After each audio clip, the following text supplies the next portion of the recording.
Sean P. Puffy Diddy Daddy Love Combs is not the only celebrity, musical celebrity, that is combating sexual assault allegations. It seems as if country music has their own diddler, and that's Garth Brooks. The story was posted on him some days ago, but I'm just finding it last night while I was looking for my Diddy updates.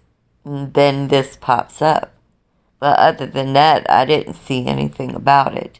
Before we begin, I'm giving you my fair use warning, and I'm giving you my trigger warning. This content may be triggering to some. If you are easily triggered, please click off now.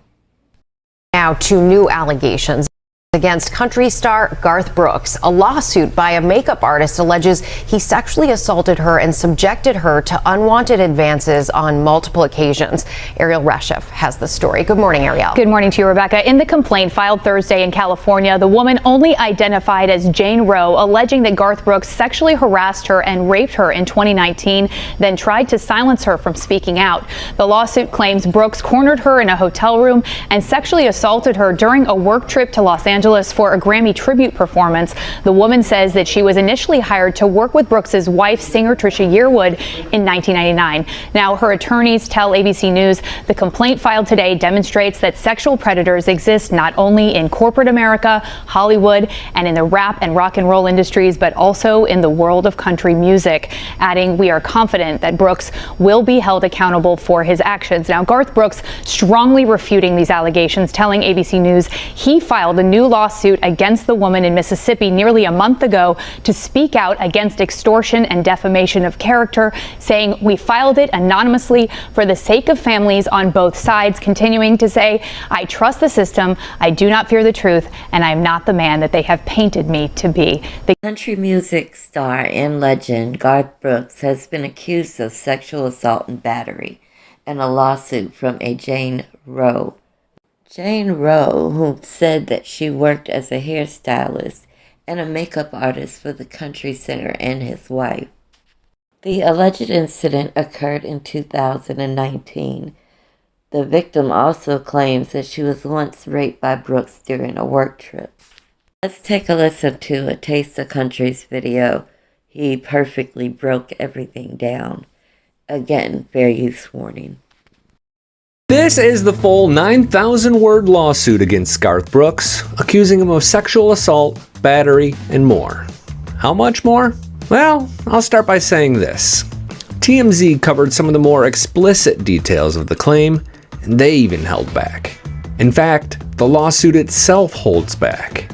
On page 19, there is a very vivid description of accusations that ends with, quote, "Brooks engaged in other acts too graphic to include in this complaint." What's alleged is behavior at least as bad as any you've seen or heard other celebrities accused of. It's important to note that Garth came forward with a very vehement denial, calling it extortion. I simply want the facts of this story, as we know them currently, out there because I think we're going to be talking about it for a long time. Subscribers know that we cover news stories like this with discretion and care, and we don't chase theories or provocative ideas. That said, everything about this is provocative, so if you're near children, you may want to save this video for another time. Simply put, Garth Brooks is accused of sexual assault and battery. A woman identified as Jane Roe says he raped her as well, and also states that after these events he continued to harass her for months.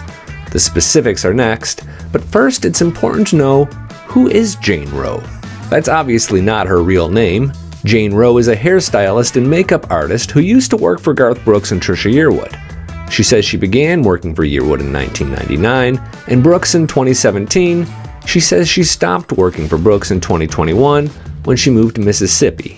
Brooks offers a slightly different story. In a preemptive lawsuit obtained by Taste of Country, Brooks says that Roe worked for him as an independent contractor for 15 years before moving from Tennessee to Mississippi in 2020. The bulk of Roe's allegations zoom in on 2019. Roe says Brooks learned of her financial hardships and began to hire her more frequently. Talking about his fantasies was common, including one that involved wife Trisha Yearwood.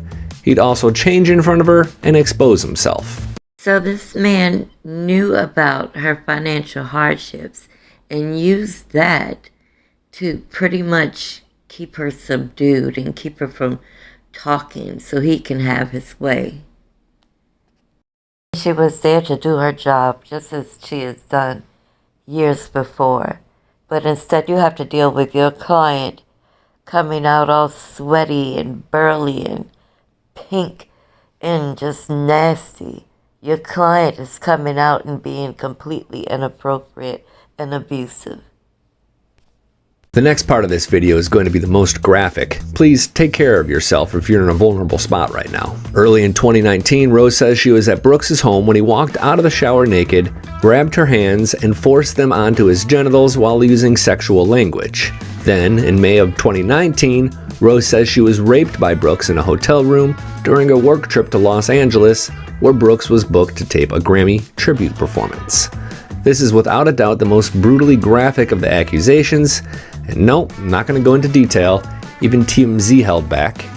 Afterward, it was business as usual when Rose says she was brought back to LA in October, and Garth made it clear he was looking to repeat. They were running late, so she managed to escape that time. Beyond that, and again, I'm paraphrasing Jane Roe's lawsuit, there were emails, text messages, encouragement to send sexual text messages, groping, sexual conversations, innuendo, and more. Some of this would leave a paper trail, except that Rose says that Brooks deleted most of the text messages of sexual nature from her phone in 2020.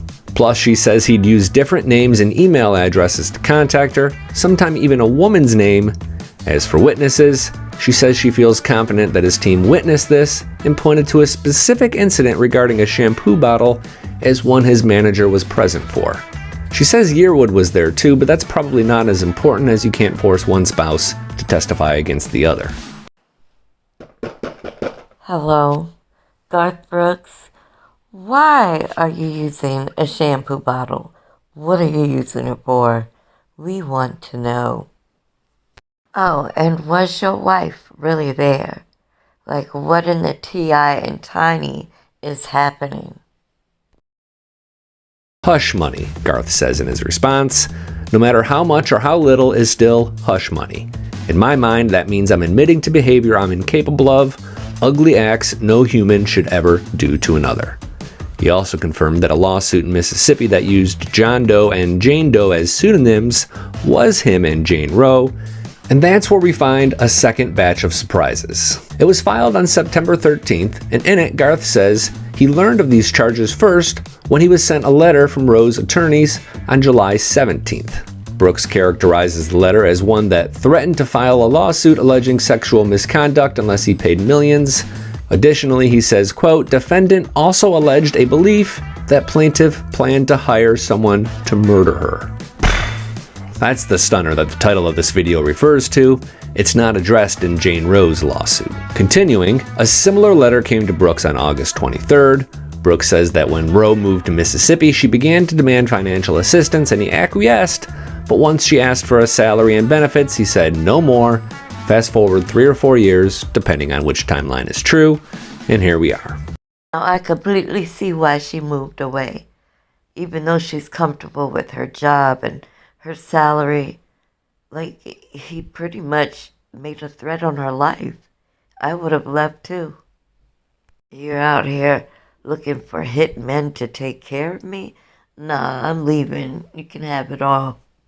So, what's next? Garth's team is likely to file a response to the California lawsuit, and if history is any sort of indicator, we're likely to hear from people supporting both sides. We may even hear additional similar stories. Of course, each one needs to be judged on its own merits, but it's pretty hard to believe that a settlement is going to come from all of this, as both sides seem very committed to justice via a jury trial. You can best believe more lawsuits are going to come out of this since this is, public now. So be looking for women and men to come out of the woodworks. This is truly the year of exposure. Let's see what else is to come. Unapologetically Mieka, out.